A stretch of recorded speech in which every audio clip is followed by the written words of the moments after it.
we've got a really, really, really important topic to talk about today. So we're going to be talking about winning with pay-per-click, why pay-per-click, what it is, how it works, what the changes have happened over the years, because it is one of the most mature ad platforms online in digital marketing now today. It came out in 2002, 2003, right after actually the dot-com bubble crash. Everybody thought this internet was this fad thing that was going away. And all of a sudden Google goes, oh, wait a minute, we know how to make money on this thing though. And it rolled out pay-per-click, and it's been maturing and growing and all ever since. Welcome to the Carpet Cleaner Success Podcast, a show created to inspire carpet cleaning business owners to build their own thriving residential and commercial cleaning business. Your host, John Clendenning, has built and sold successful cleaning businesses for multiple six figures over his 30-year career and is the founder of Carpet Cleaner Marketing Masters, a digital agency that turns your online marketing into a lead generation machine. Tune in as John shares proven tips, strategies, and expert interviews to help fast-track your success in the carpet cleaning industry. We're going to be talking about turning clicks into customers. We all want more customers, right? We're going to talk about what kind of customers we want. What is our business all about? Like, what are we doing here? In our marketing of our company, why is this even important? So let's talk all about that for carpet cleaners and home service businesses, and see if we can really dial in the strategy, how you need to think through it. If it's something you're not doing, you should be potentially, and we'll get to that. And if it is something you are doing, are you doing it in the right way? Are you managing the ads yourself? Do you have somebody else out there managing them for you? Are you running smart ads and hoping Google isn't just trying to take all your money? Just, a little bit of a spoiler, Google's trying to take all your money. So how do you deal with that, right? So that's what we're going to talk about today, and really kind of get in this pole in the water. And we'll talk about what I even mean by pole in the water. How about that? So need your attention. We're going to try and get through this in about an hour or so, kind of give it 60 minutes, maybe a little more, a little less, depending on where the conversation goes. But turn off your cell phones, turn off your Facebook. Let's pay attention here. If you're a cleaning home service business and you're serious about getting results, then this is important. This is one of those really important things that you need to lean into, right? So as a business owner, as I always say, you are the marketer of your services first and foremost. Nothing happens without marketing. You don't get phone calls, you don't get repeats. You market to get technicians, you market to get staff, you market to get customers, you market to get the customers back, you market to get referrals. Everything you do is about marketing. And the better you get at marketing, and the more you can dial in your ideal customer avatar in maybe a couple different slots, residential, commercial, referral partners, there's an avatar for those. If you can dial those in well, your business is unstoppable. It'll grow and grow and grow like crazy. Right? So let's get into this. So what we're going to cover is unlocking what is virtually, and the word virtually is key there, an unlimited scalability and lead flow. Now, what we mean by unlimited is there is a cap. There is only so many people searching on any given day. Larger markets, there's more. Smaller markets, there's a lot less. And then your ideal customer avatar, who you're trying to target, there are people searching for the services you provide. In the cleaning world, carpet cleaning, upholstery cleaning, tile cleaning, duct cleaning, hardwood floor cleaning.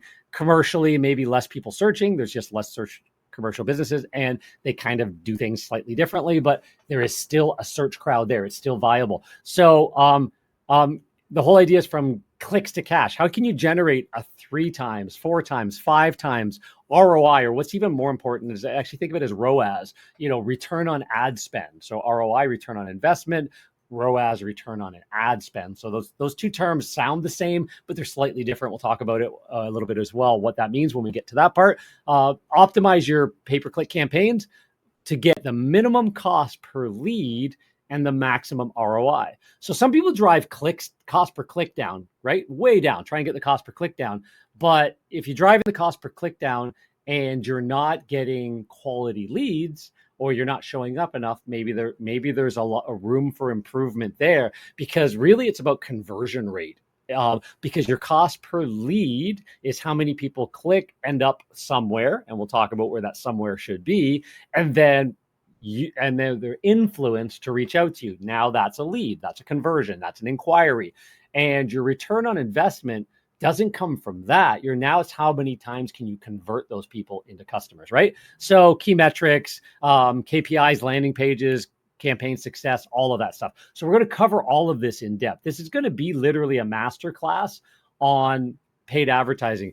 We manage hundreds of thousands of dollars by now a month in paid ad for carpet cleaners and home cleaning services. We know what we're doing. There are some clients that like to be on the, sort of the offer end of it, the lower end, 3 rooms in a hall for XYZ, 99, 129, 159, things like that. And we've got other clients where their average job is over $750. Their minimum charge is over $250 in markets where there's other cleaners doing entire homes for $150 kind of idea. And they stand out because they have a different marketing message. And it works for both.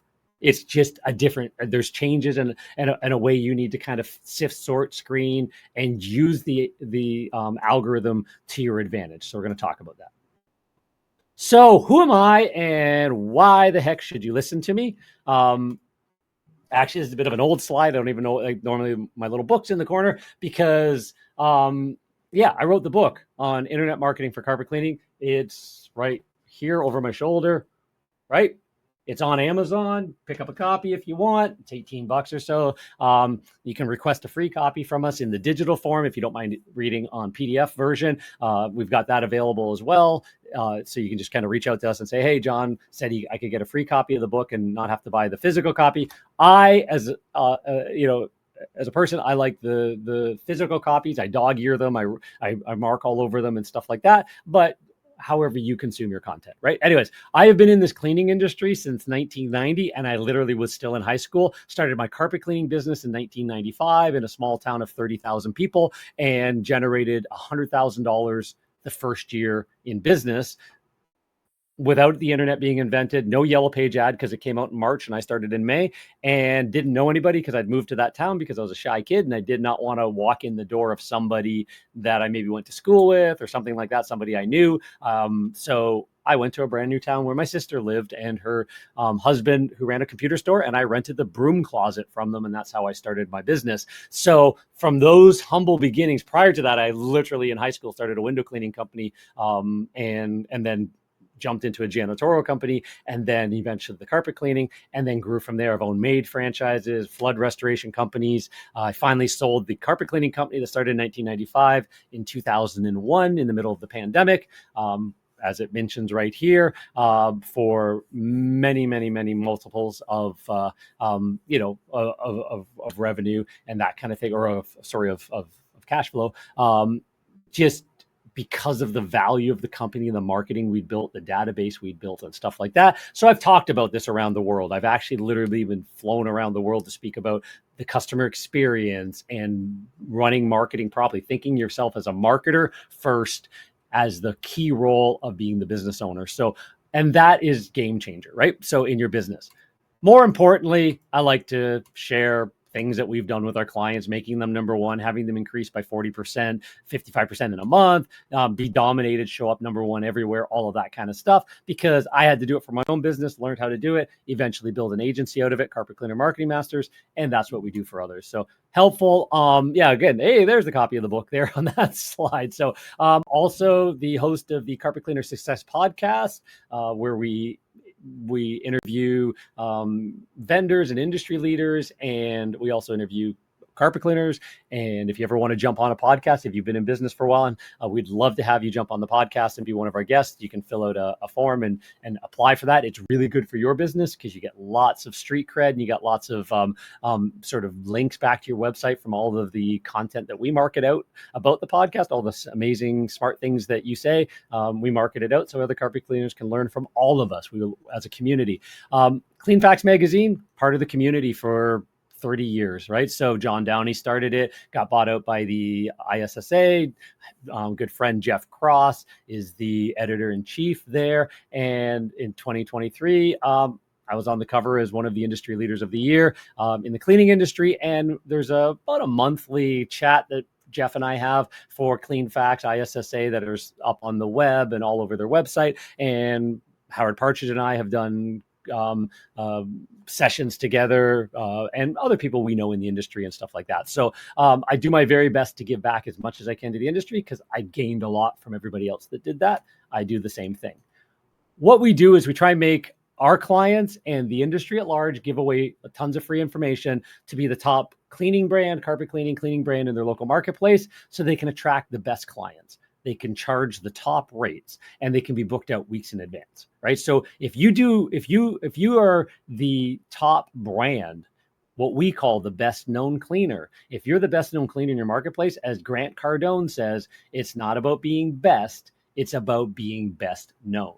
So you want to be the best known. That comes from marketing. That comes, from your outreach. That comes from all of those little things you think about all day long of how can I show up better, be seen better, be more visible in the marketplace so more people choose me. You can raise your prices. You have the better customers, right? So how do you do that? Well, we do that by leveraging the 3 core principles of digital marketing success. And they're the same 3 core principles of marketing success. So again, you are the master, you are the marketer of your company. Doesn't mean you have to know how to do everything. We're going to teach you a little bit about pay-per-click, but sometimes it's who, not how, but you have to have enough information to know who to hire to do what you want to have done. You still have to know your message in the marketplace, how you want to build your company. It is still all about you. The foundation is built by you. So your founder's story, your risk reversal guarantee, your unique selling proposition, and even your impactful brand messaging, your vans, your logos, your flyers, your door hangers, your yard signs, your all of that kind of stuff. That is what you need to do. And then you can get other people to market that for you in the areas. Or if early on, you can do a lot of that yourself. So you want to be able to maximize the opportunities to generate a lead. Right? So it's not about having one pole in the water. It's about having multiple poles in the water, 10, 20, 30 poles in the water. So what's a pole in the water? Pay-per-click is one pole in the water, right? We're going to talk about how it's probably one of your most expensive lead acquisition sources and still worth it in the mix. But there is no one thing that is going to generate business for the rest of your life. You're not going to have a Facebook ad campaign that 20 years from now is still growing your company. You're not going to have local service ads, Google Guarantee, that people really like. That's just on its own going to grow your company. Google has 4 spots that you want to be in and dominate. So you got local service ads, pay-per-click, we're going to talk about today. We've talked about local service ads on a previous training recently. You can go back in the library and look at that. Google Maps, so Google Business Profile, we talked about that on a recent training as well, and how to optimize that. Organic SEO, we've talked about that. And that's just Google. Like, Google's only one platform. It's a big daddy for people that don't have a name in mind and want to just go raw search, and what are those search terms? And it's all about those search terms and the way people search, or they speak into their, hey, Alexa, and all of that kind of stuff, and get searches. The way people do this modern way of finding providers, that's about 60% of the population. The other 40% do everything else. Just a little bit less than half don't go to Google. So it's not that Google is the end all be all. It is one area. And in that area, there's 4 poles in the water at least. And there's actually, I could probably break that down to 5 or 6 poles in the water that you need just on the Google platform alone. And then there's referral partners, and then there's repeats, and then there's all kind of neighborhood marketing and all kinds of stuff. Every pole in the water should earn its keep, should have an ROI. Your database is the most important. So what are you doing in your marketing? Even in pay-per-click, what are we doing? We're building a database of people interested in our category. So they reached out and said, hey, I'm one of these crazy nuts that buy carpet cleaning, upholstery cleaning, tile cleaning, home cleaning, you name it, right? That's not everybody. That's not every homeowner. So you've just found some of them, even if they don't go with you right now because of other reasons in their life or another vendor or anything like that.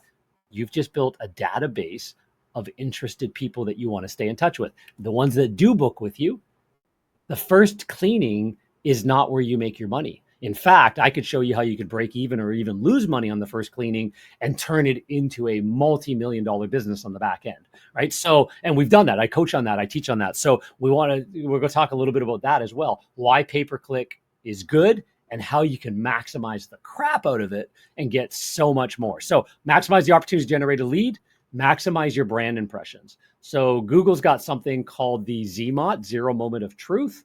And ZMOT is all about, Google says it's, about 11 impressions you get before a person gets before they grab that shampoo off the shelf and go, oh, I've heard of this. Or they make a buying decision. In advertising terms, they used to call it the rule of 7. People need to see you 7 times before they even trust you to know what you do. So what are brand impressions? Your van fully wrapped and looking amazing, yard signs and door hangers and uniforms. Somebody's in the drive-through and they see your van there. Your technicians or yourself. You're definitely not spitting out the window and you're not flicking cigarette butts out, because what's that? Brand impression, kind of negative. Social media provides brand impressions. There's, a referral partner talking about you provides brand impression. There's a million ways you need to think about brand impressions, because the more people can see you, like the big obvious is a billboard, where most carpet cleaners, until they get about 500,000, 750,000, don't start doing billboards down the highway, back of buses and bus benches. But there's a reason why they end up doing that at scale when they're big companies like that, because they just want to be top of mind. So when somebody finally is interested in this service, they may not go, oh, I remember ABC carpet cleaning, let me type that in, or let me just give them a call. What they will remember is when they go and do a search, and all of a sudden you are in pay-per-click, you are in local service ads, you are in the maps, you are in the organic, you are in social media, you are doing reputation marketing. So you're getting feedback and reviews, and you're marketing all of that. They're going to see you everywhere and go, oh, those are those guys, right? So you're gaining the brand impressions by doing all of that, and you're capitalizing on it when they are ready to buy. Your story is different, it's unique, and they trust you more just because they've seen you more often, right? And then you want to maximize for conversions. That is the missing piece, or the missing lever. We've done entire trainings on that. Conversion automation, maximizing conversions, having your website set up for conversions. We're going to talk a little bit about that in pay-per-click as well, how to get more conversions. But if you got 10 inquiries coming to you from, say, a pay-per-click ad, and you're only able to convert 2 of them, and somebody else has 10 and are able to convert 6 of them, right? Who do you think is making more money? Is it the ad and the ad platform that's at fault? Or is it the conversion mechanism, right? So that's how those 3 things play together in the same sandbox. You have to be thinking of all of them. Rising tide lifts all ships, and you want to be doing all of these things. It's not this or that, it's this and that. So that's the other thing. Another takeaway in marketing is think of ways you can do and stack. So you get something in place, get it working, better scripts on the phone. Okay, that's working. We've just gone from a 60% conversion rate on cold calls to 65 to 70. Try and iterate your way up, but you're stacking your way. Okay, that's cool. What about converting, getting higher job tickets? Well, where does that come from? Well, that comes from delivering a different client experience, learning all about that. Maybe you call before, you show up, you put booties on, you act like a consultant, and that alone gets more people to buy a little bit more from you. And then you have scripts in the home for you or your technician talking about your different packages. Maybe you have package pricing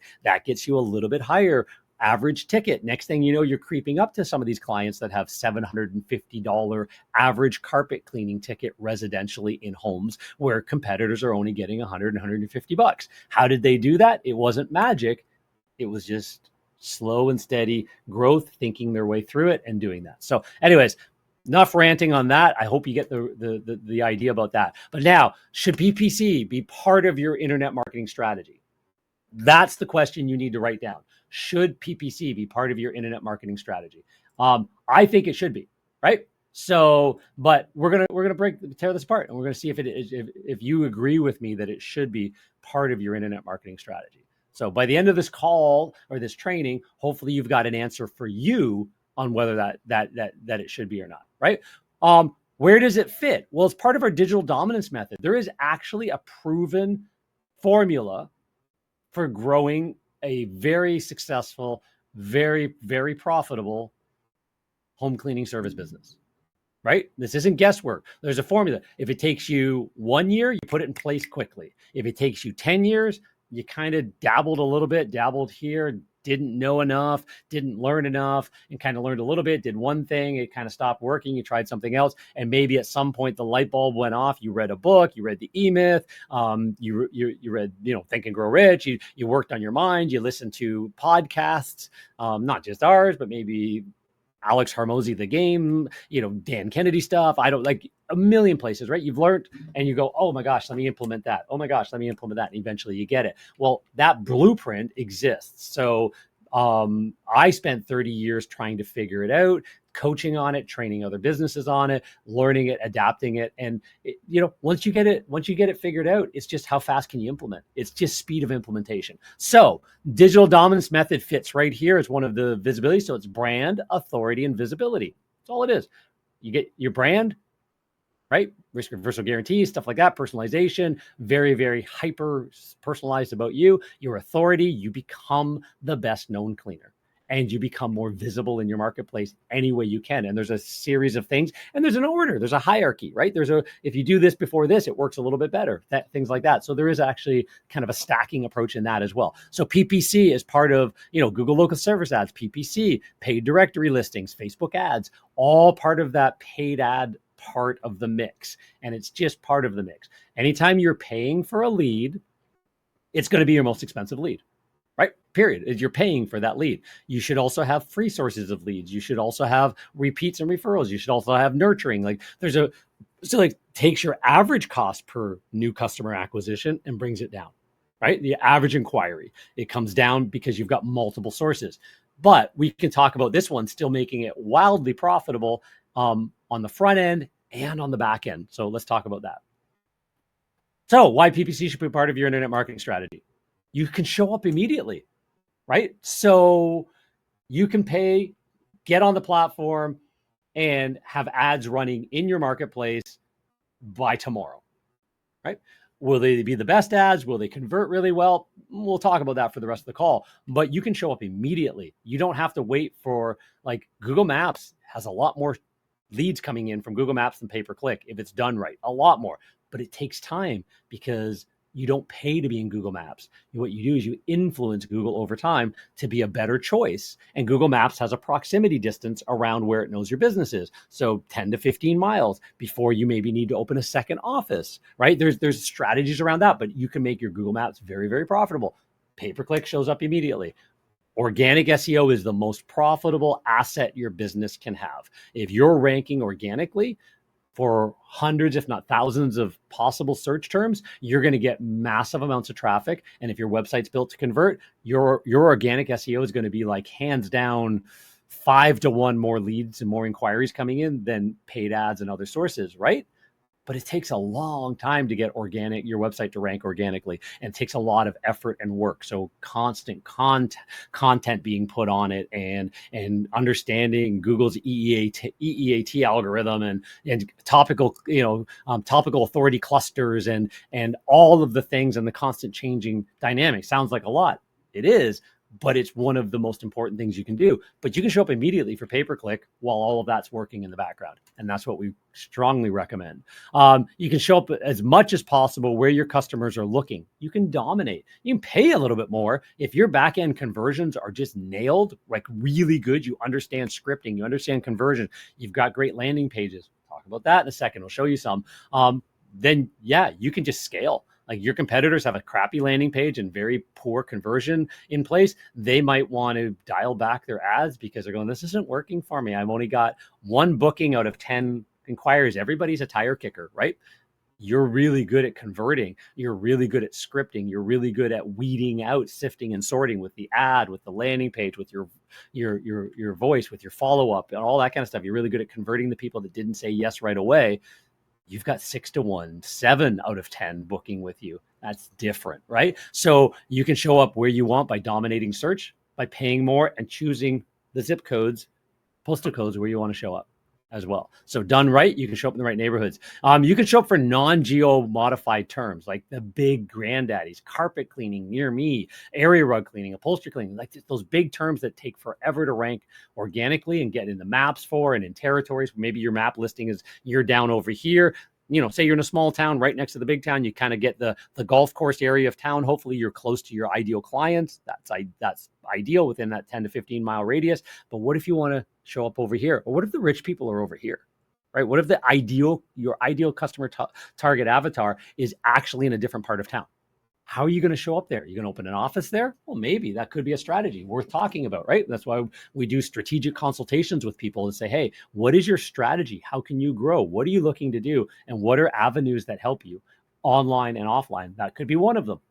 But in the meantime, how about just show up there right away at the top of Google in a paid platform? Right? Where local service ads are kind of influenced by proximity a little bit as well. You really kind of, the farther you get away from your sort of geo hub area where your Google Maps listing is, the harder it is for your local service ads to show. Pay-per-click doesn't have that restriction. So pay-per-click allows you to open up markets. And virtually unlimited scalability. If your marketplace has enough ideal clients that you're targeting, or you're really good at converting the ones that don't feel ideal at first, and you're just really good at sort of changing their minds and letting them understand how to buy and how to shop in carpet cleaning, and you can follow up with them well, and you got really good conversions by chat or by phone or by email follow-up and all of those kinds of things, and you can show them case studies and friends just like them using your services and being happy and all of those great conversion principles, you're virtually unlimited scalability. So you can, again, your cost per lead still might be high, but you can get volumes of leads coming in at a high cost per lead. So why most pay-per-click campaigns fail, right? They fail to understand Google ad is an auction process, and there's a complexity to it. It is one of the most mature ad platforms in the entire internet. It's been around for 22 years. It's got tons of competitors. There is a lot of nuance. If you're just going to turn on Google Smart Ads and walk away, it is not going to work for you. Like, if it does even slightly, I'd be amazed. And if we tear apart the numbers, I could probably show you it doesn't, right? So it takes a lot of adjustments, and we'll talk about some of those adjustments as well. So we're going to teach you kind of what you need to think about there. A lot of people just set up one ad group for all of their services. Don't understand the nuance of even setting up separate ad groups, separate landing pages, separate keyword topics, all of those kinds of things. So, and all of that affects your quality score, which changes your cost per click. We like to see our clients in a quality score. We got clients that are 99.8% optimized quality score for their campaigns. What does that mean? The cost per click drops like crazy. We've got clients in $2 and $3 cost per click, where the real cost per click is sitting at 10, 8, 10, 12, $15 per click. And we've got them down to $2 and $3 per click. How? By optimizing their ad groups, optimizing quality score, all of that kind of stuff. So we'll talk a little bit about that. And you don't use specific text ads and landing pages for keyword groups. You're not taking what they saw in the text ad and what they see on the landing page, making that congruent. Google cares about that, but so does the customer for conversion. If they see one thing and click on it and land on something else, you lost them. You lost them. That you no longer have the right thing in mind for them anyways. And you have no strong call to action or offer on the landing page for those specific searches. So this isn't about a discount. This moment right here is not about a discount. You could be the highest priced cleaning company in your area and still come up with an amazing offer. Right? So we make decisions when there's sort of a scarcity, limited time, only a few people allowed in, things like that. There's something like we're thinking about it. Oh, I got to hurry and take that action, right? We're weird creatures. We do weird things, right? Think of all the infomercials in the middle of the night, Ginsu knives and this and that, give away a whole bunch of extra stuff. Even if you want to send the knives back, you get to keep all the extra stuff. They stack the offer. Why? Because they make millions and millions of dollars having people make a buying decision and not procrastinate, right? So when you got somebody on the ad, all you want to do is get a click, right? The only purpose of the ad copy is to get a click. The click goes to ideally a landing page, and we'll show you that. And that landing page is there to convert them into an inquiry. And the very best landing pages only convert about, Google says 8 to 10% of the time. 15 is a high watermark kind of idea. We like to hit a closer to 20% because we've done this for years and years and hundreds of thousands of dollars and have it really well dialed into the right messaging.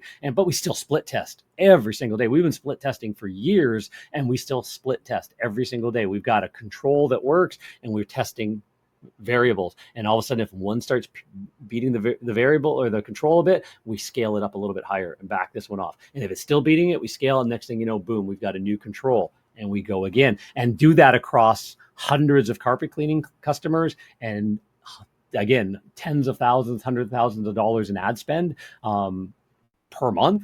Pretty easy to start finding nuances and working your way up in all different types of things. So you got to think in those terms as well. So we're going to impart a bunch of that, right? You don't want all of your stuff that you do, all of your services going to the home page of your website or any page on your website, because people are distracted creatures. You take somebody to a page on your website, and I'm sure it's an absolutely lovely page. I'm sure you've got not only a designer that has built your page to tell your story, not pictures of babies lying on carpets and families and dogs sitting on couches, none of that generic carpet cleaning dribble, but you're actually talking about why you got into the business. You got a video of yourself talking about your carpet cleaning guarantees and packages and your 22-step process and why it's different than anybody else. I hope you've got all of that stuff on there, and you take people to that landing page or that page on your website. They still have the ability to click over here, click over there, get lost, leave. You're already going to have, 1 out of every 5 be the people that opt in, and the other 4 out of 5 leave, right? Google says it's even more than that. You already have that math challenge to deal with already. Even if you've got it dialed in well, why not have a landing page that knows exactly what the customer knows exactly what to do with the inquiry? They are either going to connect with you in one of only a few ways, or they're gonna leave, and you're gonna pixel them, and you're gonna follow them around, remind them of you for a short period of time as well. So that is what you do. Hard to do on your website. Hard to make a website be designed to be a conversion for carpet cleaning, and then a conversion for upholstery cleaning, and then a conversion for tile cleaning, then a conversion for flood restoration or wood floor cleaning or whatever the other services you do, pet urine removal, all that kind of odor removal. Hard to do that on the homepage of your website. Impossible to do that on the homepage of your website. Hard to even do that on the service pages of your website and dial it in well and not lose some people to slippage because of the distraction. You give them one thing to do. That's why landing pages work so well. So take away a writer downer. Landing pages, not your website. And it's one of the ways to find out if your PPC company even knows what they're doing. Do they have dedicated landing pages built for you? And are they split testing them? Or are they taking it to your main website? If they're taking your main website, the results are definitely muted. Even if they're getting decent results, they could get better if they went to a much better landing page. So let's talk about a few case studies, right? This is $1 million per year client, very competitive market, right? They spend $12,000 a month on their advertising, right? On their marketing. This is total across a bunch of different channels, right? And this is just on a digital side of it, right? So you should be thinking in terms of 15 to 20% of revenue goes to marketing, all your marketing. That's door hangers, yard signs, taking the real estate agent out for lunch, doing, some radio. If you're a business this big, you're definitely doing radio, maybe some billboards. You're doing digital marketing, online, offline, database, lead nurture, all of it. You probably have a full-time salesperson at that side. Also in your marketing budget, going out and generating commercial contracts and things like that. So your marketing budget, 20% is the sweet spot in my mind. 15 is a low water mark. Anything less than that, I just don't. In my 30 years experience, you're not trying hard enough. You don't have enough poles in the water to grow the business. You're vulnerable to the 1 or 2 or 3 polls. One of them drops and there's 30% of your business or 33% of your business just wiped out. And that's happened a million times over, right? So there's a reason why 80% of all cleaning businesses fail within the first 5 years. And of the ones that are left, another 80 to 90%, this is the Small Business Administration, fail within the next 5 years. If you've made it longer than 10 years, you're part of the 4% crowd. So if you're part of the 4% crowd, let's get some more poles in the water. If you don't have them, I suspect you probably have a bunch of poles in the water. You listen to good podcasts, you read good books. If you've made it that far, you have some lessons in there as well. So let's take a look at some of this stuff here, right? So 936 leads in this month generated $12,000, $12 per lead. Some of these leads are organic. That's why that price is so low. The pay-per-click is of those 900, right? Is only 224, right? So what is that? About a quarter? Rough, yeah, almost exactly actually. 240 some odd would be a quarter, right? So Google Maps is even more. Organic is almost the same. Sometimes that goes higher.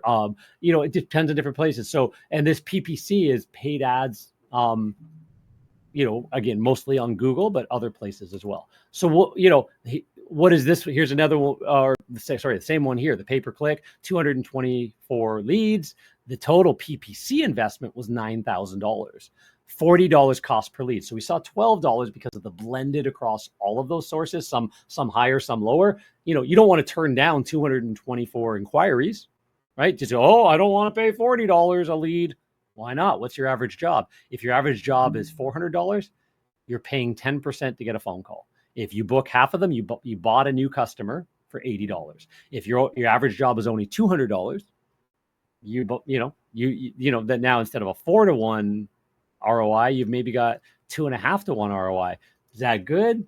Well, if it's a great client that's going to come back and repeat and refer because you've got great repeat and referral marketing systems in place that automate and run postcards and emails and sharing other happy client stories and reminders and phone calls and all that. You've got a great system in place. Yeah, even 2-to-1, which is break even in carpet cleaning, of the 2-to-1, that just means if you spend $100, you got $200. So you spend $100 on ads, you made another $100. That goes towards gas, solution, and technician. You bought a customer for free. It's like having a rental property and the tenants pay the mortgage and the repair costs because of the money. Even if you have zero cash flow from the rental property after all expenses are paid, you're owning a building, a house that somebody else is paying all the bill, all the carrying costs for, and you're gaining the equity. What is the equity? The long-term value of that property. So same idea here is the equity in your carpet cleaning business is your database coming back again and again and again and referring you, and you have to actively market for that. So that is why $40 is totally fine, right? So if again, we break all of these numbers down. This looks like a lot of data. We care about the lot of data. What you need to care about really is the math and how it works out. So we dig into the data. If you're a data geek, we will walk you through all of these numbers. As a client, we can show you how to calculate this stuff yourself. But what you need to worry about is your actual return on investment, return on ad spend, ROAS, return on investment, including management costs. That's the difference between those two numbers. I mentioned I was going to tell you that. Return on investment includes the management cost to manage the ads. If you've got somebody helping you, return on ROAS is the return on ad spend. So those two calculations are actually important. But conversion rate, you should not be below a 40% conversion rate. If somebody is calling or inquiring about your business from a paid ad source, specifically a search ad source. So they're actually searched for the cleaning. They're in market. So Facebook is not an in market. As an example, why are the Facebook leads seem less qualified or more tire kickers? They're not looking for carpet cleaning. They went there to look for who their best friend ate for dinner last night and how their nephew did in the little league game, and you name it, right? They're there to be social, and you interrupted them, right? Disruptive advertising. Search advertising is when somebody is searching for the services you provide. They are in market. They are bottom of funnel. They are pretty much ready to go. They're not doing a ton of research as much at that point. They are doing finding, right? And at that point, if you can't book 40% of them with a good script on the phone, good follow-up, good chase, you're doing something wrong. We need to talk, because you should at least do 40% on cold leads, right? So 224 leads, 40%, 89 jobs, right? So the 89 jobs came out of this campaign on average, right? Average ticket, 395. Are you doing things to up your ticket? These numbers are huge levers, right? You think of the scalability of your business. If your average ticket was $150, imagine how much that would hurt if it cost you $40 for a phone call, and then you only imagine if you didn't book 40%, you booked at like 33%, that's $120 to buy the customer, and you only get $150 average job. You made $30. No, you didn't. You had to pay for gas and solution. If you're the guy in the truck and you went out and did it, you made nothing, right? So, right, this campaign runs beautifully at all of those numbers, but they're good at upselling. They are good at selling more services on the job. Higher services, go in and do a quote ahead of time is a very good strategy. I've got some people I talk to, they go, no, I would never go to the house twice. I only go once. And if they don't like that, then, they can pound salt. And it's like, but what if going twice doubled your average ticket? Is it worth you as the owner of the business running around doing quotes and you have technicians at $25 an hour plus incentive and performance bonus doing the cleaning? I did that. I was in the truck for 2 years in my early 20s in 1995, 96. And by 97, I got out of the truck in a town of 30,000 people. Bought a competitor out in a bigger town next door because I was making money, went back to the bank and said, I'd like to buy these guys out. I'm starting to figure things out.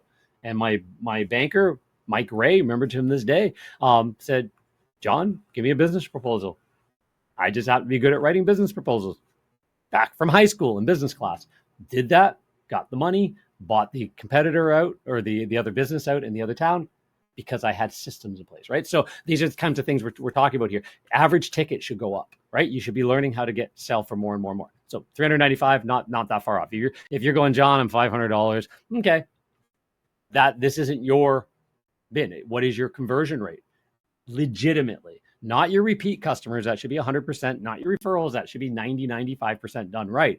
What is your conversion rate on non-referred clientele inquiries?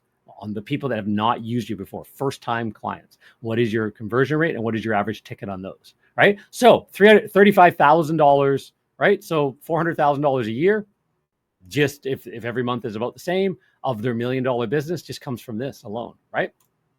Projected ROI. 9K spend, right? $35,000 revenue. That's a 3.9, not quite a 4-to-1 ROI, return on investment, right? And we can kind of assume, and this number, because it says ROI, this number includes the management fee to run the ads, right? If it said ROAS, ROAS, then it's on ad spend, right? And maybe the ad spend is $8,000 of this as an example, or whatever, depending on the campaigns and other services, then that would be, the return on ad spend would even be higher, right? But return on investment is a good number to track as well. So here's another one, about $500,000 a year, about $40,000 a month, I guess I'd be $42,000 a month carpet cleaning company. Right? 440 total leads across all lead sources, pay-per-click accounted for some of those, right? Run the math on this one. 237 leads, 40% conversion rate. Again, that's the low number. These guys might be higher than that, but I'm just running the math on this.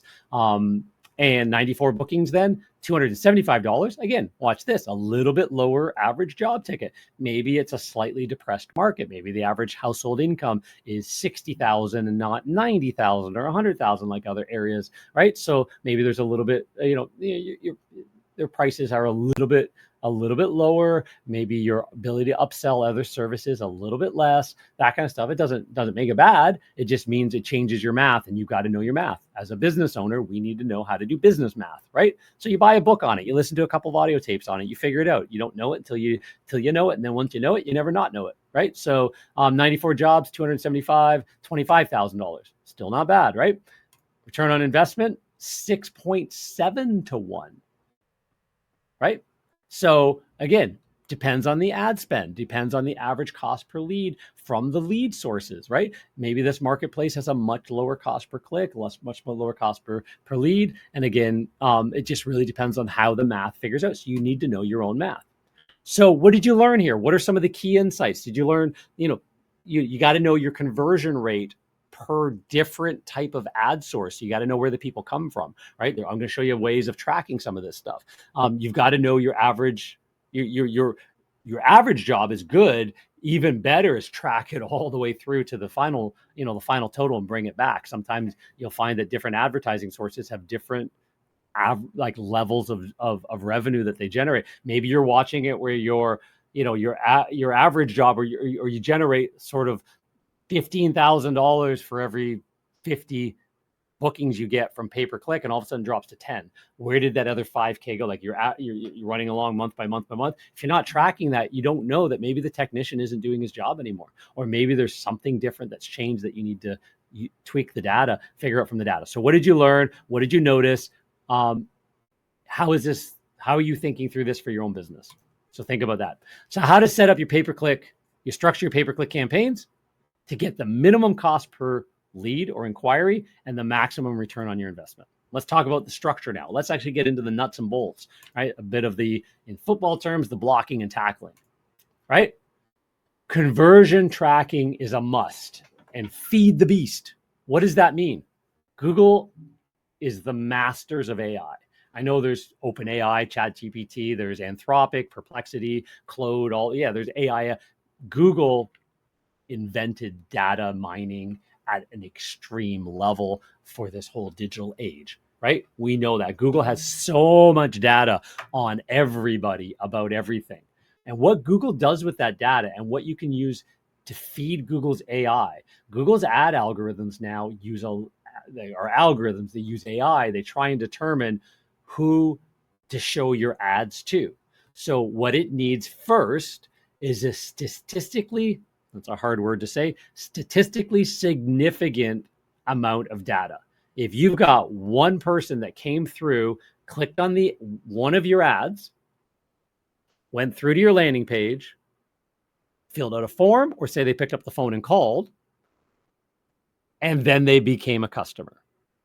There's a whole bunch of data in there. And Google allows you, if you know how to set it up properly with conversion tracking, tell them all the way back, from the end back. Did they become a customer? How much did they spend? Wow. One person, Google goes, well, that's kind of, that one person, but I kind of know other people that look like that. 10 people, 100 people, 1,000 people eventually. Oh, I know exactly who to put your ads in front of, right? So if you teach it who picked up the phone and called, and then who ended up booking, that's up to you. But if you teach it all the way back, those different variables, who picked up the phone and called is one of the most important, because it'll get you more people like that calling you or filling out the form or whatever. And then your conversion rate to an actual booked customer all the way back. You have to be tracking conversions. You have to set up conversion tracking, whether that's through Google Tag Manager, whether that's through a tool like Carpet Cleaner Lead Pro, where there's conversion tracking built in all the way back to the Google ad source, attribution data, they call it. Google is tagging along all of that history of that person. They're not telling us all about it, but they know it. And we take it all the way back and they go, oh, I know a whole bunch of people look like that. So in data, if you had statistics class in high school or college, you kind of remember some of this. You don't want an N of one, right? You want to have as much data as possible. Where again, if you're hearing on the news, that oh, it's just been proven that eating fruits and vegetables will kill you. Oh my God, there's another thing. No, go read the data.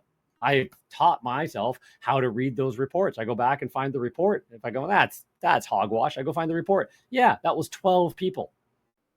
This meta-analysis that says fruits and vegetables actually cause longevity and are great for your body and all that kind of stuff, that is 20 years of studies and hundreds of thousands or millions of participants done in double-blind controlled studies, on and on. That's better data, right? So both are headlines.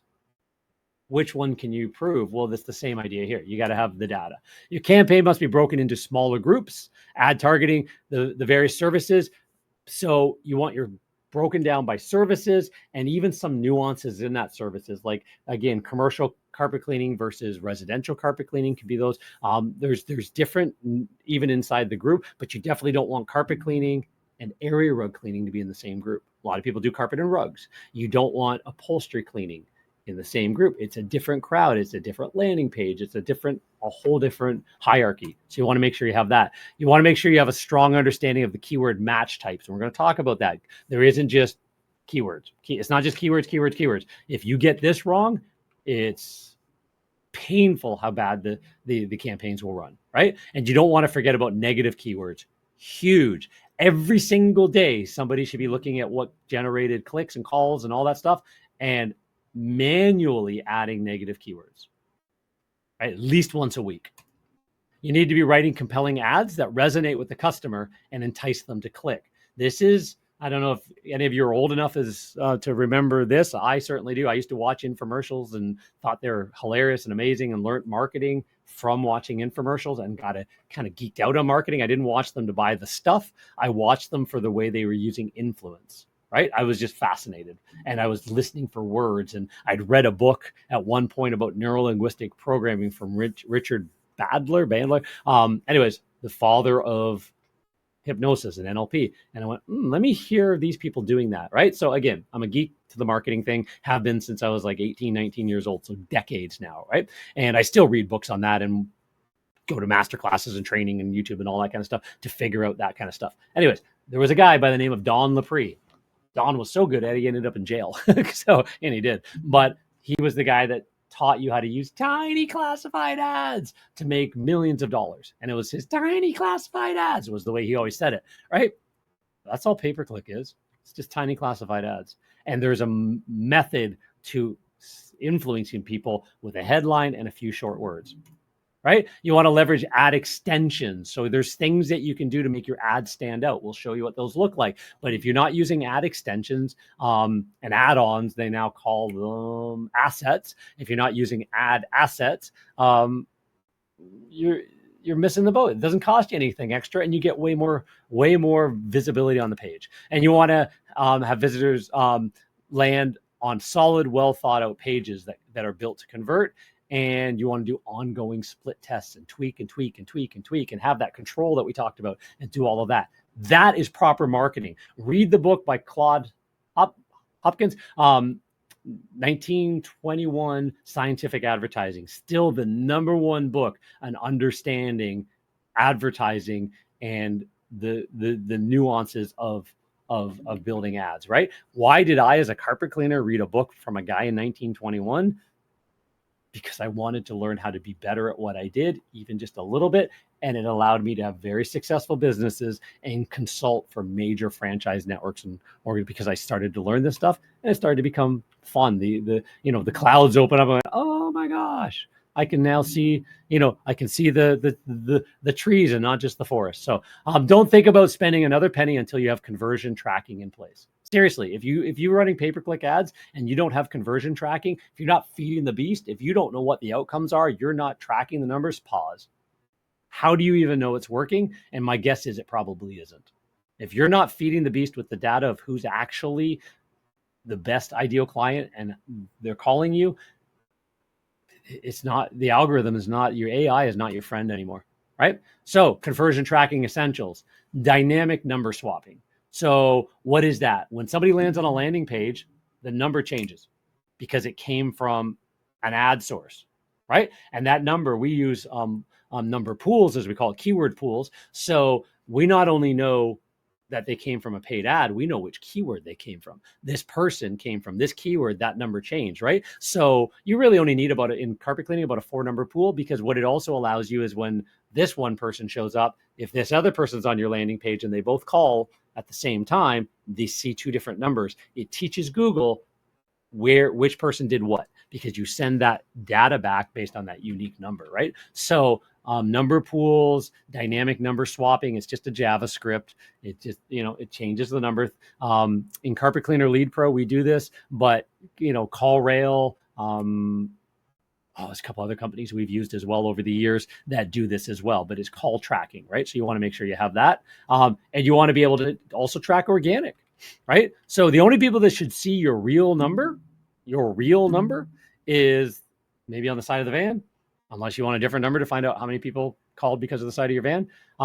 But people that know your business, maybe on that fridge magnet and that flyer or that newsletter that you send every month, and the reminder campaign and the back to school campaign, all that. Maybe that's your real number. Maybe you put tracking numbers on those to know which campaign they came in. But the people that maybe see your fridge magnet, let's dumb it down to that. That should be your real number. Maybe your van, maybe that should be your real number. Everything else should be, Is this ad source working for me? I don't know. Let's change the phone number and find out.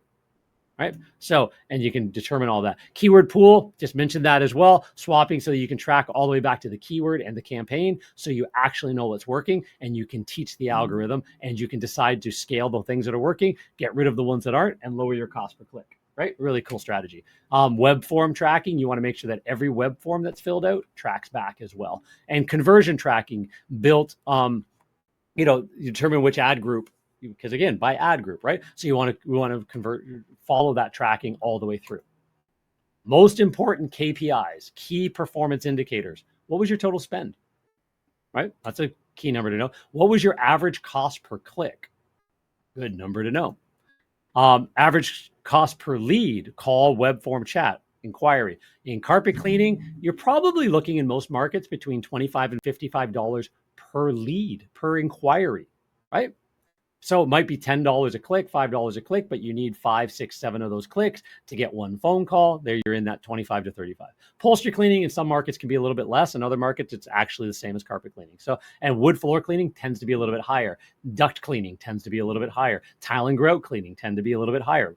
Smaller volume, less people searching, a little bit more competitive, higher job ticket. People are willing to because the average job ticket is higher, they're willing to spend a little bit more to generate a new customer. So your competition is a little bit more. And then ultimately you want to figure out from all of that, your return on investment. So how much did it cost? What was your average cost per click? What was your average cost to land or to get a phone call, an inquiry? Your booking percentage would fall into that, but you can basically from your average cost per lead and your total return on investment, you can actually figure out your booking percentage from that as well. And it's best to have a dashboard like we've shown you that tracks all of this. So Google Spreadsheet helps, but having a dashboard that gives you all of those numbers, click-through rate, how many clicks, total impressions, average cost per click, again, maybe starts high and works its way down to $3 or $4, that kind of idea. What is your average cost per lead? You could have the cost per click down to $3, but the cost per lead's through the roof or your volume, your total leads starts dropping, right? There's a bunch of variables, a bunch of levers. It's not just one. You're playing with a bunch of different numbers, right? So you got to kind of manipulate and mesh all of them in your determining if the campaign is working, right? And if you can track true ROI, even better. So if you can actually go right to the revenue generated, 100 leads, this is SEO as an example, 95 bookings, 44 sales or calls, 44 sales, and there's your revenue, right? Kind of idea. If you can track that, how many leads to booked quotes to actual final sales to revenue coming in. If you can track that all the way to the very end, you now know if the campaign's working for you. Again, if your average job is $750 versus somebody's average job is $200, your ROI is vastly different if you land 5 people. Right? $750 times 5. Let's do math really quickly. What's that? $3,500. 5 times 200 is 1,000. So 35, maybe closer to 4,000 to 1,000 is the difference. Exact same number of leads or inquiries, but different return on investment. So your campaign must be broken into smaller ad groups. Here's an example that match, so you can have the ad match the different types of what the person's looking for. So there's brand campaigns, right? Sometimes your competitors will target your own name in their ads, right? Or if somebody types in, ABC carpet cleaning and, XYZ carpet cleaning goes, I'm going to pay to be in the pay-per-click above the organic, right? You probably want to have your brand have its own campaign, right? So you can watch, you should be able to pay way less for a brand campaign, cost per click and all that. You want to have that because social drives search as well. If you're sharing good information, some people learn your name and then go to Google and type your name in, right? You want to show up. That's going to be your lowest cost per click anyways, because it's brand, it's 100% exact match. It's just, all of that kind of stuff. But you want to be able to do that. Company name plus the services, and any prominent trade names, things like that. You want your main focus services as well. Carpet cleaning, carpet cleaners, that's even different. Office carpet cleaning, geo area, right? So main focus service should have its own keywords. Your secondary services should have their own ad groups, right? Upholstery cleaning, tile cleaning, urine, wood floor should have their own ad groups. And secondary cities or regions where you want to track specific performance could have their own ad group and campaign. Say you're over here and 20 miles away is another town. Do you want to track that separately so that it's not just all blended together? You want to give it its own budget. It's got its own campaign and its own ad groups, right? So you got to think in that way. Let's get this all filled in because we got some X's there. So these are the types of the keyword type matters, right? So broad match is like you tell Google, meh, whatever they type in, if it's related even slightly to carpet cleaning, anything like that, yeah, throw my ad up. They could type in renting a Bissell carpet cleaner, right? How to clean a red wine spot out of my carpets, right? Are they looking for a person or are they looking to do it themselves, right? Broad match throws your budget out of whack, right? The only way broad match works is if you're really good at these negative keywords, right? If you build a massive negative keyword list where you get rid of the word Bissell and you get rid of the word how to, and you get rid of like on and on and on and on, and you've got hundreds and hundreds of negative keywords, and every day you're checking to see what generated a click, what you paid for, and if that was, oh gosh, there's another negative I didn't think of, and you keep adding it to your list, broad match could eventually dial in.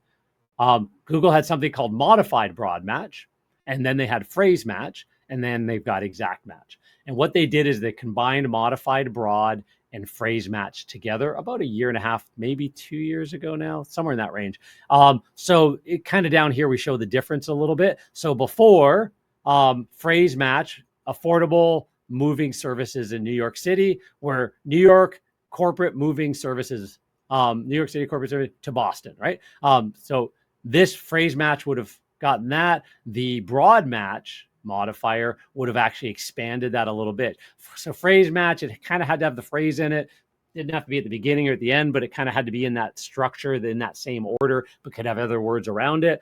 Modified was, or a broad match modifier meant that it could be in different orders. As long as you had the word, in this case, New York, Boston, affordable moving, but those kinds of things, they could be different parts of the way they typed it in. And that was more of a modified broad. It had to have those words, but not in that necessary order. Phrase match had to have the phrase matching, but it could have a whole bunch of stuff around it. And Google said, you know what? We're just gonna put it all together, right? So now, what it doesn't show up for after kind of idea is moving services. Again, modified would go, oh, you know what? Moving services, if we've got it here, moving services, New York to Boston, the new version, updated phrase match, should probably not show up if it was missing, it's just kind of some things missing, right? So anyways, and then the exact match used to mean that exactly that. In our terms, we're going to think it means exactly that. Somebody typed in exactly Dallas carpet cleaners versus carpet cleaners in Dallas. Two totally different terms. If you've got that as exact match, you won't show up if they type this. It's exactly that. Now, Google has kind of extended that a little bit. Google, in their exact match, have opened it up a little bit. It's a little bit more challenging. You've got to watch it a little bit closer. You got to make sure your negatives are really good. But in essence, think of it as being exact, right? You need to write compelling text ads that resonate with the customer type.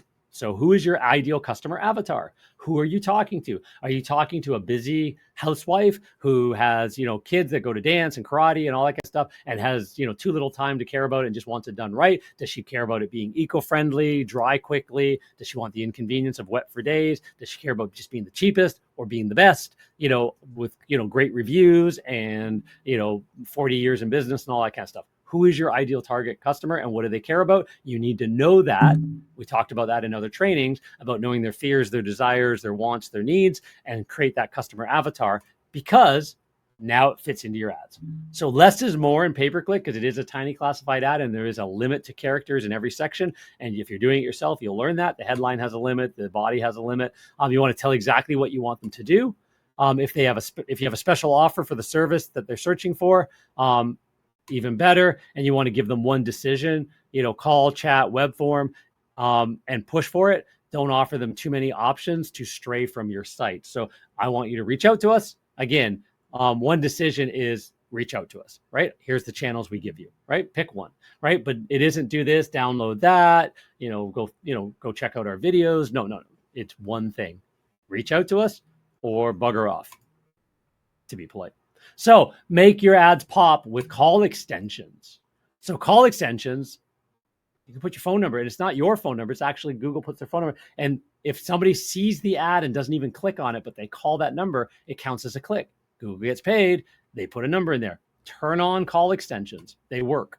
Call out extensions, right? These are other extensions that you can put on in the ad that call out something, 24/7 service, same day service, all that kind. You can build a bunch of these call extensions. Google kind of mixes and matches them and puts them in your ad, and it builds more space on your ad, right? You can also put location extensions where you're located as well. So if it's you got an area rug shop, you can put a location extension as well. So turn all of these on for sure. They all have a benefit, right? So, and the other one you can do is actually sort of add your unique services as one of the ad extensions as well. So look at this ad for one of our clients, right? So there's the ad right there, but look at all the other extensions. Look at how much room it took up on the page before it pushed these guys down, right? So these are other things they might be interested in, and that becomes part of your ad as well. So you want to turn on all the extensions. Best performing text ads have all of these extensions turned on. Here's an example of that other one, 50% off sanitizing with any carpet cleaning. Definitely worked during the pandemic, still works to this day. 10% grout seal service, book now. Free rug pickup, right, for area rug cleaning. Free consultation, turned out to work really well. Affordable rug cleaning, right? That kind of stuff. But again, even here, this ad shows this ad is from the back end. We're showing that there's 12 more 12 more headlines and body copy that are all being tested during statistically significant data is testing which one's the winners. There's always tests going on, right? $75 off next appointment, free consultation, affordable duct cleaning, right? Kind of idea, right? So those kinds of ads work. You want to have your visitors land on a well thought out page that's built to convert. Here's an example of one right here. So there was an offer, 100 square feet of wall-to-wall cleaning, with any minimum job, right? It says right there. So free 100 square feet with any minimum job. Now, if your job minimum is good, you can add 100 square feet and that's your offer. Brilliant. State it right at the top. Give them a form to fill out right at the top. This one probably even has a chat that pop up. The phone number switches again. The dynamic number insert, and then a phenomenal service experience you'll be proud of. And there's the owner talking about the service, number one choice in the San Antonio area. There's an example, right? Here's another example of an ad that links to the 50% off fresh and free anti-allergen and deodorizing treatment, right? So the ad said, hey, book with us and get 50% off, this anti-allergen deodorizing treatment, right? Very good. So that ad the landing page has the same thing. So it's congruent. It also shows the company. Scroll down, there'll be pictures of the team on the job, and there'll be quotes and reviews and all of that kind of stuff, right? You want to make sure it's super easy. Right there, there's a chat, there's a form to fill out, and a phone call, depending on what they feel most comfortable with, ready to go, right? Another example for water damage, for example, right? So our goal is to get your home dry, clean, and back in shape fast. Water damage experts, not even an offer. This is just for people in an emergency. What do they want? Let's just get this solved. Oh, these guys seem good. As soon as they scroll down, there's going to be, again, reviews, the business owner talking about why they're different, all their unique sales proposition, all that kind of stuff, right? And it's got to look good on mobile. Test it on mobile. 60 to 70% of the people that find your pay-per-click ad are going to find it on mobile. So make sure it looks good on mobile. So how to accelerate your lead flow with paid ad search, right? So we're kind of wrapping up here. We're kind of figuring out all of these pieces. Let's put them all together. Conversion tracking is a must. Campaign must be broken into smaller groups. Make sure you have a strong understanding of keyword match types that we just talked about. You want to write compelling ad text and entice them to click yours versus the competition. So you got to know what the competition is writing as well. What are they offering? What are they doing? Compare. Right? You want to leverage ad extensions to make your ad stand out way more. And you want to have visitors land on a well thought out landing page, right? So what are your takeaways here? Are you running paid ads? holy crap, John, that sounds like a lot of stuff. I can't believe it. Yeah, we're business owners. We have to learn a lot of stuff. Or you hire people that know how to do that stuff for you, and you know how to have the intelligent conversations with them because you know this information. You go back to your vendors and go, I just learned about this and this and this. Where are you guys doing that? If they're smart, they go, great question. Let me show you. You've never asked that before. If they're taking advantage of you, they haven't even been showing you reports. They haven't been showing you ROI, even based on estimated, or you tell them what your average job is, they take them down. Like sometimes our customers don't track all the way to the last dollar. So they'll tell us, well, my average job is $400 according to Service Monster, $422. Okay, we're going to call it $325. We're going to dumb it down by 25%, and we're going to figure out the ROI from the calls we heard and the conversions and all that kind of stuff. We're going to dumb it down to that, and we're going to figure out an ROI that's probably a little bit less than what it was, but at least if we can see a 2-to-1 break even and you've got a great back end of the service, 3-to-1, you're at least making money and you landed a new client. 4-to-1, you're gravy. That's going to the slot machines, putting $1 in, getting $4 out, putting $1 in, getting $4 out, and you just keep doing that all day long. Right? Another quick case study here. One of our clients, different internal reporting here. This is just up until I just brought this in because it was 10 days ago this ended, right? So a monthly, from June 16th to July 15th, 30 days.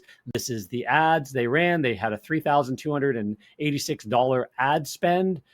They got 13,000 impressions. So 13,000 people searching for carpet cleaning, duct cleaning, area rug cleaning, tile cleaning, all that separate ad groups. See that? And even the carpet cleaning is broken down into different ad groups. These are campaigns, and then there's ad groups inside that. We just don't show that on this report. Too many lines, too hard to see. Look at the average cost per click. Look where we've been able to get these guys down to, because they're now a mature client. We've spent a year teaching the algorithm and better landing pages and just dialing in and dialing in and dialing in. Look at that. A $3,000, almost $3,300 ad spend, and an average cost per click at about a quarter what it is in the carpet cleaning industry. Look at how many leads that it generated. Look at the average cost per lead. Again, air duct cleaning, a little bit higher, brand new campaign. We're just working it. We got the cost per click down. Now we need to get the volume of conversions up, right? And a little bit of better tracking as well. But all the way in, all across all of them, it's about a $45 cost per phone call, per lead, and 73 of them. If they only book 30%, way below the average, right? And these guys don't, but they're also one of the most expensive job averages, right? Again, these guys do $750 job average. So we dumbed it down to 600 for this. So took it back a bit, right? And said, 30%, 22 jobs, you made 13 grand, 4-to-1 ROI out the gate. You book closer to 50%, which is a national average, which is an average across all of our clients. And you made 21 for the 3,000, 7-to-1 ROI.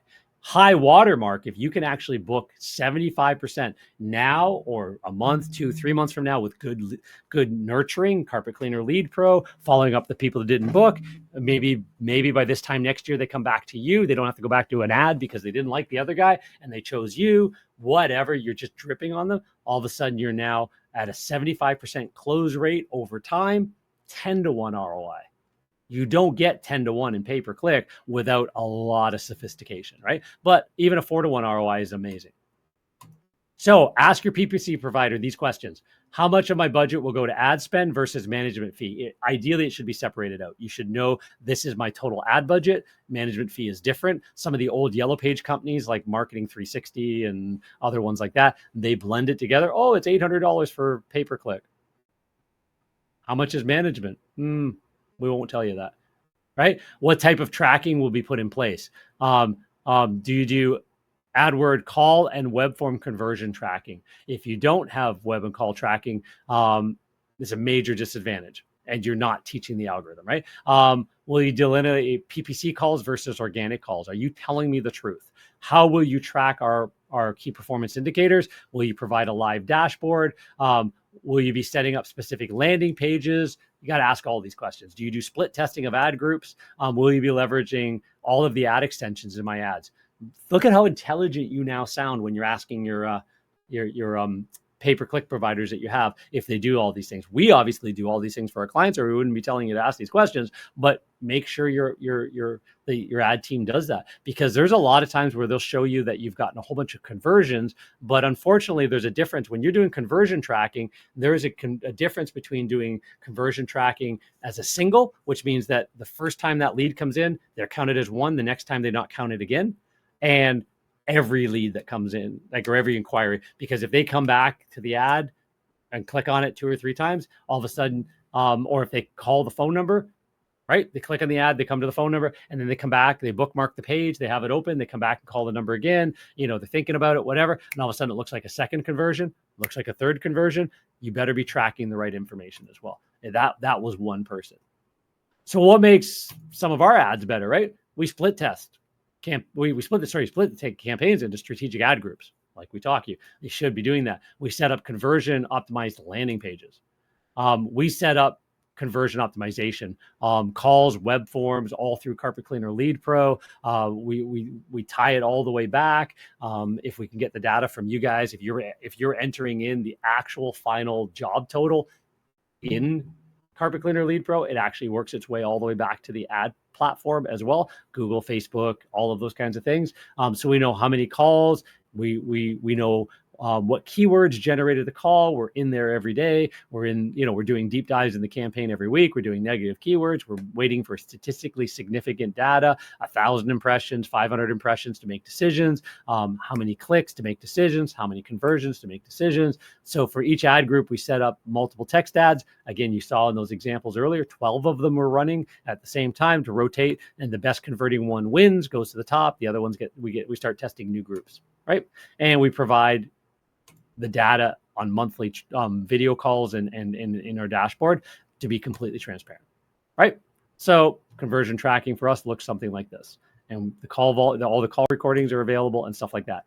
So will you make money from doing pay-per-click as one of your poles in the water, right? I think you will. If you get it right, if you understand everything we just taught, go back and watch this again, pause, take some screenshots, give us a call, jump on a call with us. Figure this out. It is one of your many poles in the water. It is not your only pole in the water. Pay-per-click will not save your business, and it will not build your business on its own. It will complement your business. It will generate more quality clients in your database to sell more and repeat and get referrals from, if you have an active repeat and referral marketing system. Everything you do is to build a database of active customers you can market to. Everything you do is to build a 10 times bigger database of leads that you can market to until they finally show up and become a customer. Get out of your lead database into your customer database.